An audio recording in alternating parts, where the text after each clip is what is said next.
welcome back. So today I wanted to tackle a subject that is very real to me, something that is my life, and I wanted to talk about how I deal with deployments, what tips I have, what advice I can give you, some feedback as to what I've tried, what's worked, what's not, and just kind of sit back and share with you a little bit of what it's like to be a military wife, what it's like to do things with family, being apart from family and having your husband deployed, and I just want to share with you from my heart what I have learned, what I think would be good advice for you.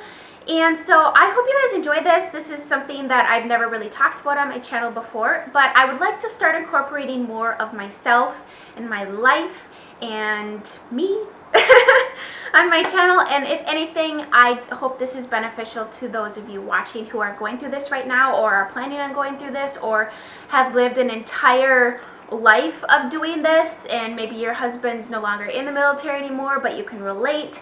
And even for those of you whose husbands don't necessarily deploy but have jobs where they travel a lot or where they're gone a lot, these are still going to apply to you. And quite honestly, a lot of these things can apply to those of you who do not have a military spouse deployed. They're just things that I feel might be helpful to you. So yeah, so if you are new, welcome. I hope you subscribe and stay a while, and let's just start chatting, because after all, it's Chit Saturday.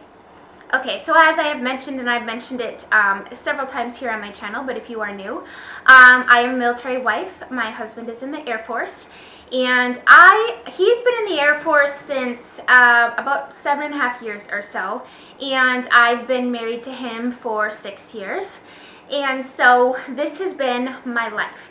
Now, you're thinking, well, you haven't been in there for 20 years. Well, we are going to be. So I'm sure I can create this video in about another 5, a couple years when my kids are older and they're more involved in school. And right now I have 2 little ones. I have 2 toddlers. And so my daughter will start school next year. And so I'm sure things will be different once she gets into school, and I may have some more tips and advice for you. But so far, I want to share with you what I have learned thus far. Now, those of you who are watching who are military wives, just know you are so strong, you are so brave, you are so amazing. Like, I can't even encourage you. Like, I never thought about being a military wife. I didn't grow up in the military. I didn't have any family in the military. This is like new for my immediate family and new for like our extended family. Like, this, to have us live away and to travel and move all the time and stuff like that. Like, there are pros and cons to it, most definitely. So I understand a little bit more of what it's like to have to be more independent, to have to do more things on my own than I ever thought I would be able to do. So I just want to start off by encouraging you, if you're just kind of feeling like, man, I am just trucking along, just barely making it day by day, sometimes that's what you have to do. You have to sit back and just take it one day at a time, 1 hour at a time, sometimes literally 1 minute at a time. I completely understand that. So my first tip that I want to talk about, I'm going to probably hopefully not be all over the place, but I'm going to try to keep this in order, but I tend to be someone who just rambles a lot and just kind of like all over the place.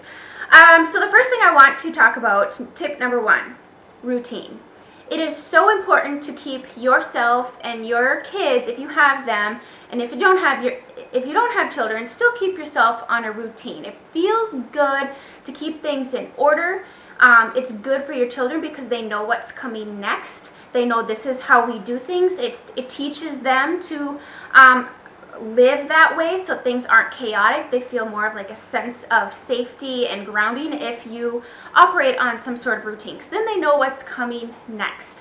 Otherwise, if you have little ones, it can just be chaotic even with a routine. So it's really important. Like my children and I mean, we wake up every day, we have breakfast together, they know mommy does her workout, they know that we have playtime, we go to the playground, we have lunch, then it's nap time, and they wake up, and then we usually do some other activity, then it's dinner time, bath time. Like, we have a routine every single day, and I just feel like when your husband's gone, it's important for you, for your sanity, and it's important for your children to have that routine that this is how things go. Not to say you can't change it up, because by golly, you need to have those spontaneous days.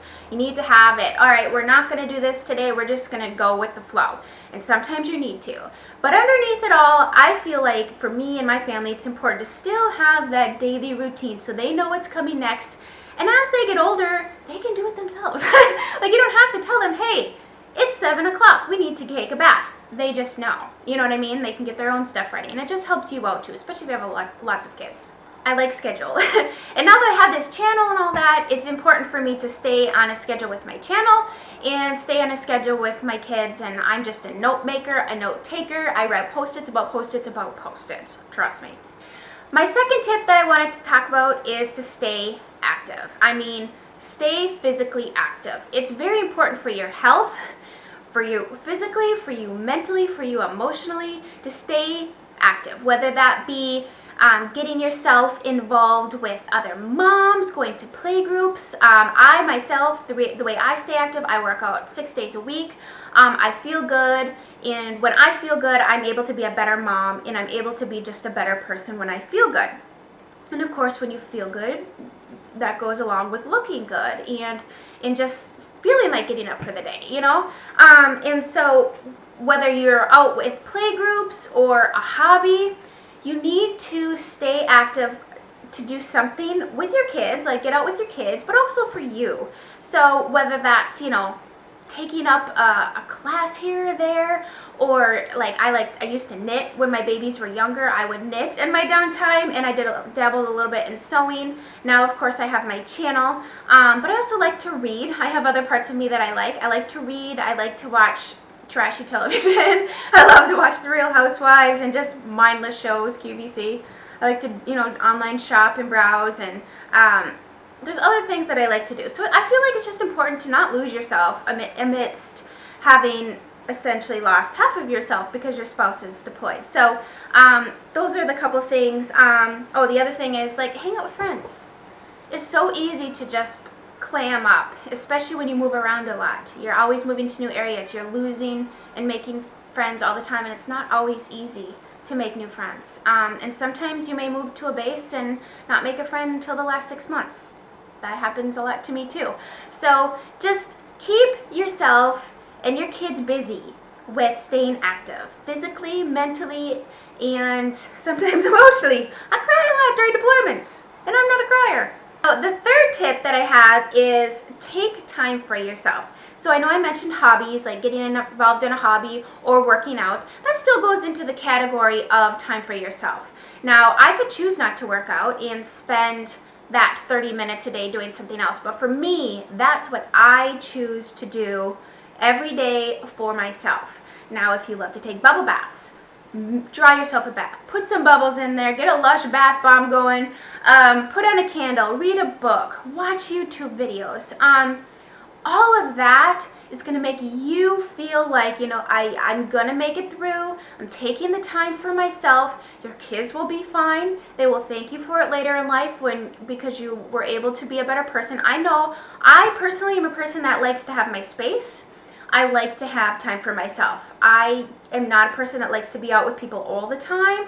I don't mind it, but I need that time for myself to everything. Recharge. I'm like a battery. I go, but sometimes you gotta plug me in to get recharged, and sometimes that means mommy shutting her door. You're gonna watch a movie with popcorn. I'm gonna paint my nails. I'm going to just maybe sit in quiet. Maybe just sit there and listen to the sound of silence. Whether it be knitting or reading or whatever, just take time for yourself. It's okay. You deserve it. Trust me. The fourth tip that I have for me that's key is taking time out of my day to spend with God. Now, it doesn't need to be 2 hours in a prayer closet, on your knees, you know what I mean? Like, I take time throughout my day, especially when it's really having a rough moment. Normally, I'm praying as I'm sweeping and cleaning up the mess my kids just make. Please just help me get through this day. Help me not to, like, bite my kid's head off. And I just find that it is absolute key to take time with God, because after all, He is the one who is in control, and He's really the only one who can completely remind me of my purpose here and of of, I'm going to make it through this deployment. It is going to be fine. Just really encourage you and really just kind of center you. And when he's at the center of everything, things seem to be going much smoother than when I'm at the center of everything and he's out here watching me like a mouse inside a little maze, going round and round and round. So that is my fourth tip for you guys, is to, get a devotional. One of the ones I just recently ordered is, it's called Jesus Calling, and it's written from Jesus's point of view. So it's like you're being talked to directly. So it's really relatable, and you don't have to do like this big long thing. Sometimes if it's just 10-15 minutes in the morning, just really your day goes better. And I'll tell you, God always redeems the time. So if you feel like I don't have 10-15 minutes, he will give that time back for you. Try it. Just try it. I promise you he will. And the last tip I have for you is kind of this, tip number 5, I guess it would be. This is the time when your spouse is gone, ironically, that you can take different ways and methods to deepen that relationship with your spouse. So you may think, well, they're not there. Right, they're not. So let's rekindle the relationship. Maybe you've been married for, 6 years like me, and, you had kids right away, so you're just kind of, you didn't have a lot of time to work on your relationship. Or maybe you're freshly married and it's really hard because you want to be with them, but you can't. Love letters. Write each other notes. Send each other things in the mail. Buy something and don't tell them about it. Send them pictures of you. Maybe go and get some glamour shots done or some other sort of shots done and surprise them and send them. It's time to work on your relationship creatively, and it can really be fun if you want it to be, or it can be a drag if you want it to be. The bottom line is you're going to get out of it what you put into it. As with any relationship in the world, the deployment can either be really tough, or you can really try to take that time to, hey, I'm going to drop you a little love note, or, just kind of fun with it. Because if you don't take a fun approach, it's not going to be awesome. It's going to be really hard, and I've taken both roads. I have screwed up really hardcore during deployments and just been a real drag of a wife, a real drag of a mom. But I also know that if you take a fun approach to it, and you have fun with your kids, and you have fun with your spouse trying to think of how can we make this deployment better, everything just works out so much better. So date each other while you're deployed. Date each other. Like, pretend you were back dating again. What did you do to make that person feel special? And that's kind of what it's about. How can you make each other feel special despite being thousands of miles apart? I know that if you saw my birthday haul, my husband had bought me a shirt that he's not one like to buy me gifts. He's one to just be like, hey, you just go buy what you want kind of a thing. And so when I got that, like, I just thought that was really special because it made me feel special that he took the time to think about something that would make me feel special, something I would really enjoy. So date each other. So that's kind of all the tips and advice I guess I have for you. I know I could, if you're interested, if you have anything you want me to expand on or expound more deeply on, let me know down below in the comments, and I can create another sort of deployment video if that is something that interests you. I just love to kind of chit chat, and I know I have like stories and stuff I could get into, but we don't want to make this no 45-minute long chit chatter day. Maybe some of you would appreciate it, others probably not so much. But yeah, if this is something, thumbs up this video, share it. If this is something that you would like as a topic for me to make another video on or something like that, let me know. And I know some of you are also military wives out there, and I have spoken to you personally, and just know you are doing awesome. You are doing great. You have this. Take a couple of these tips maybe that you're not doing right now and incorporate it into your life and see what happens. And things will work out. The deployment will end, and they will come home, and I'm telling you, the best day of last year when my husband came back was the day he came back. It's like you're in a new love again. It's just crazy. It's like you haven't seen him for so long, and it's just awesome. So just keep looking forward to his return, and yeah, I think that's all that I have to share with you guys. Thank you guys so much for all of your love and support. It means so much to me as I'm going through this currently.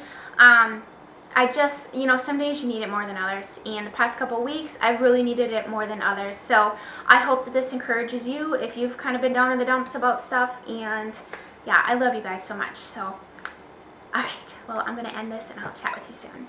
Bye guys.